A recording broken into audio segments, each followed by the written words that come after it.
खाड़ी देशों में इन दिनों एक गंभीर समस्या चर्चा का विषय बनी हुई है और यह समस्या है पाकिस्तान से आने वाले भिखारियों की बढ़ती संख्या। दरअसल आपको बताएं कि सऊदी अरब समेत कई खाड़ी देश इस हालात से परेशान हो चुके हैं। हालात अब ऐसे हो गए हैं कि तमाम सख्त कदम उठाने के बावजूद इन देशों को मजबूरी में हजारों पाकिस्तानी भिखारियों को डिपोर्ट करके वापस पाकिस्तान भेजना पड़ रहा है। मीडिया रिपोर्ट्स के मुताबिक सऊदी अरब ने अब तक कुल 56,000 से ज्यादा पाकिस्तानी भिखारियों को अपने देश से बाहर निकाल दिया है। यही नहीं, पाकिस्तान की अपनी एजेंसियां भी इस समस्या को लेकर के काफी अलर्ट हैं। साल 2025 में ही पाकिस्तानी अधिकारियों ने 66,000 से ज्यादा संदिग्ध यात्रियों को एयरपोर्ट पर ही रोक लिया, जिन्हें शक के आधार पर विदेश जाने से मना कर दिया गया। इन यात्रियों पर आरोप था कि वे काम या यात्रा के बहाने विदेश जाकर के भीख मांगने की योजना बना रहे थे।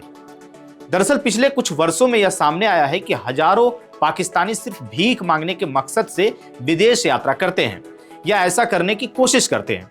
इनमें से ज्यादातर लोगों की पहली पसंद सऊदी अरब होती है और इसकी बड़ी वजह यह है कि यहाँ इस्लाम के दो सबसे पवित्र स्थल मक्का और मदीना मौजूद हैं, जहां दुनिया भर से बड़ी संख्या में लोग आते हैं और इसी भीड़ का फायदा उठा करके ये लोग यहां भीख मांगते हैं और संगठित गिरोहों के जरिए इसे एक धंधे की तरह चलाया जाता है।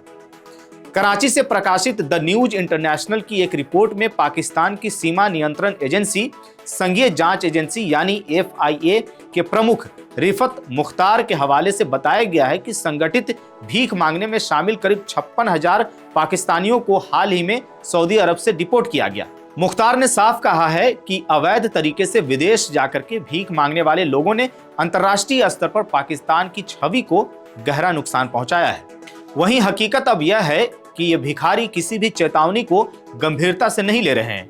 नो फ्लाइट लिस्ट में नाम आने के बावजूद, वीजा प्रतिबंध लगने के बाद भी और बार बार डिपोर्ट होने के बाद भी वे खाड़ी देशों में पहुंचने की कोशिश करते रहते हैं। ये लोग लगातार तीर्थ यात्रा और टूरिस्ट वीजा का गलत इस्तेमाल करते हैं। वहीं हकीकत यह है कि अब ये भिखारी किसी भी चेतावनी को गंभीरता से नहीं ले रहे हैं। नो फ्लाइट लिस्ट में नाम आने के बावजूद, वीजा प्रतिबंध लगने के बाद भी और बार बार डिपोर्ट होने के बाद भी वे खाड़ी देशों में पहुंचने की कोशिश करते रहते हैं। ये लोग तीर्थ यात्रा और टूरिस्ट वीजा का गलत इस्तेमाल करते हैं और पश्चिम एशिया के बड़े शहरों में भीख मांगने का जाल फैला चुके हैं। कुल मिलाकर के हालात इतने बिगड़ चुके हैं कि खाड़ी देश लगातार सख्ती बढ़ा रहे हैं और पाकिस्तान पर दबाव डाल रहे हैं कि वह इस समस्या पर लगाम लगाए। वहीं दूसरी ओर पाकिस्तान के लिए यह मुद्दा अब सिर्फ आर्थिक या सामाजिक नहीं रहा, बल्कि उसके अंतर्राष्ट्रीय साख से भी जुड़ चुका है।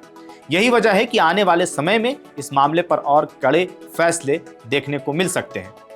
आपकी इस पूरी खबर को लेकर के क्या राय है, क्या सोचते हैं, कमेंट बॉक्स में जरूर बताइएगा। मेरा नाम है जानिसार खान, आप देख रहे हैं द हिंदी टॉप। वीडियो अच्छी लगे तो चैनल को सब्सक्राइब करिएगा और हमें इंस्टा, फेसबुक और एक्स पर भी फॉलो कीजिएगा।